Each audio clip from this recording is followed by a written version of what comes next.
کی حکومت کو شاید اس کو اس طریقے سے پھیلانا جو ہے وہ قابل قبول نہیں ہوگا. تو اس کا آپ کو رزلٹ کیا مل رہا ہے؟ کوئی جو آپ کے مقاصد تھے کس حد تک ان میں کامیابی آئے گا؟ کتنی دیر ہو گئی ہے اس پروگرام کو چلتے ہوئے یا مزید کتنا چلے گا؟ ابھی تو اس کو کوئی 3.5 سال ہوئے ہیں اس کو اسٹیبلش ہوئے نورستان اقبال کو. آہستہ آہستہ یہ کام جو ہے وہ آگے بڑھتا جا رہا ہے. لیکن اب تو مطلب میں یہ محسوس کرتا ہوں کہ ہمارے نوجوان نسل جو ہے وہ تقریباً جو ہے نا وہ کٹ چکی ہے علامہ اقبال کی سوچ سے, ایون قائد اعظم کی جو ہے وہ لائن سے. کام تو بہت مشکل ہے, اور اگر سچ پوچھیں تو یہ کام جب تک ایک کوئی سرکاری سطح کے اوپر یا اس بہت بڑے لیول کے اوپر وہ نہ ہو تو اس کا رزلٹ جو ہے وہ آنا اتنی جلدی کم وقت میں مشکل کام. سر آپ نے بات کی کہ ہماری نوجوان نسل اقبال کی فکر سے کٹ چکی ہے. ہم دیکھتے ہیں کہ سر جو ہمارے مذہبی تہوار ہیں مثلاً عاشوراء کے دنوں میں ہم اپنے فرقے کو سچا ثابت کرنے کے لیے بہت سے اشعار اقبال کے ساتھ منسوخ کرتے ہیں. کوئی شیعہ برادران وہ اشعار منسوخ کرتے ہیں, کچھ سنی برادران اشعار منسوخ کرتے ہیں ہم زندہ جوید کا ماتم منایا نہیں کرتے گا. اس طرح سے اقبال کے ساتھ کافی اشعار منسوخ کیے جاتے ہیں اپنے آپ کو معتبر بنانے کے لیے.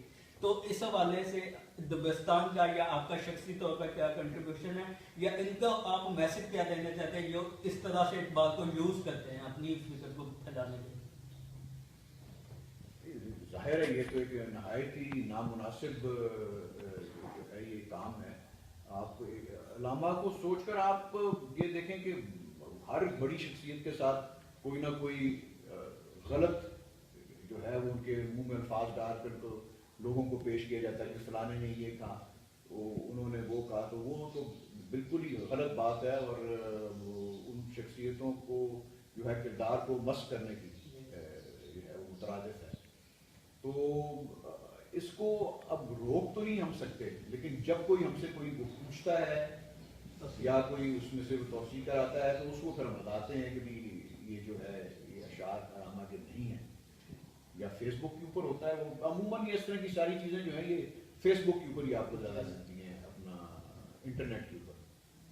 سر ہمارے نوجوان کو اقبال کی فکر کی بہت ضرورت ہے, تو اس حوالے سے جسٹس جوید اقبال صاحب کا ایک بہت زیادہ مشہور واقعہ ہے جو انہوں نے اپنی کتابوں میں بھی لکھا اور ڈفرینٹ پروگرامز کے ذریعے سے آپ سے اور منیب اقبال کے منہ سے بھی سنا گیا ہے.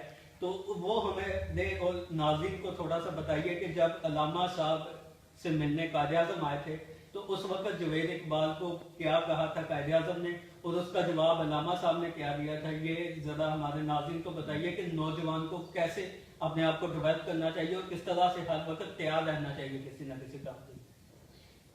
دیکھیں ڈیولپ کرنے کا تو جو تعلق ہے تو علامہ کی تو ساری سوچ ہی جو ہے وہ نوجوانوں کی تربیت کرنا ہی ہے, اور ان کو وہ اقدار ان کے اندر ڈیولپ کرنا ہے کہ وہ ایک جو ہے وہ ایک اچھی اور ایک باہنر اور جو ہے وہ ایک قوم جو ہے یا نیشن بن سکیں. لیکن انفارچونیٹلی ویسے وہ ہوا نہیں ہے. اگر آپ یہ دیکھیں تو اس واقعے کو ڈاکٹر جوید اقبال نے بڑی دفعہ انہوں نے بیان کیا ہے کہ ان کی غالباً عمر تب 11 سال کی تھی جب قائد اعظم اور محترمہ فاطمہ جناح جو تھی وہ علامہ سے ملنے کے لیے ان کے گھر تشریف لائیں جاوید منزل میں. تو وہاں پر علامہ نے جو تھا اپنا ڈاکٹر جاوید اقبال کو پہلے سے تیار کر کے ان کو کہہ رکھا تھا کہ تم نے آ کے ان سے ملنا ہے اور ان سے آٹوگراف لینے ہیں, قائد اعظم آ رہے ہیں. تو جب وہ قائد اعظم آیا تو ڈاکٹر جاوید اقبال نے ان سے وہ آٹوگراف لیا. تو انہوں نے ان سے پوچھا کہ young man what you want to do اور what you want to become when you grow up. تو یہ آگے سے خاموش رہے, اور پھر انہوں نے پھر دوبارہ پوچھا, پھر خاموش رہے, وہ ہنس پڑے. علامہ کی طرف دیکھ کے کہتے ہیں کہ یہ میری بات کا جواب نہیں دیتا.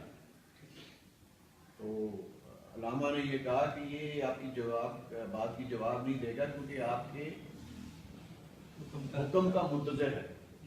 تو یہ ایک آپ وہ سمجھیں کہ علامہ کی ایک خواہش تھی یا ان کا وہ جو تھا یہ ذہن بتاتا تھا کہ وہ قائد اعظم کو جو ہے ان کو جو نوجوان ہیں اپنے ان کی باتوں پہ عمل کریں اور ان کو اپنا رول ماڈل بنائیں. یہ بہترین بات قائد نے اپنے بیٹے کے ذریعے سے پوری قوم کو بتائی کہ قائد آپ کے لیڈر ہیں. میر کارواں جو کہا گیا تھا اس وقت اپنے اشعار میں بھی بتاتے ہیں وہ قائد اعظم میں دیکھا جا سکتا ہے اثر. اسی لیے وہ خصوصی خطوط لکھ کر اور اپنے بیٹے کے ذریعے سے یہ مسلمان نیشن کو پیغام دیتے ہیں کہ قائد کے اصولوں پر چلتے ہوئے چلیں اور اس وطن کو جو ہمارے فکر پہ بنا ہے اسے ایک عظیم وطن بنائیں. ہم بہت مشکور ہیں جناب اقبال صلاح الدین صاحب کے ایک بار سے پھر کہ انہوں نے ہمیں ٹائم دیا, ہمارے پہ شفقت کی, اور اسی کے ساتھ آج کی نشست اختتام پذیر ہوئی. دوبارہ ملیں گے. خدا حافظ.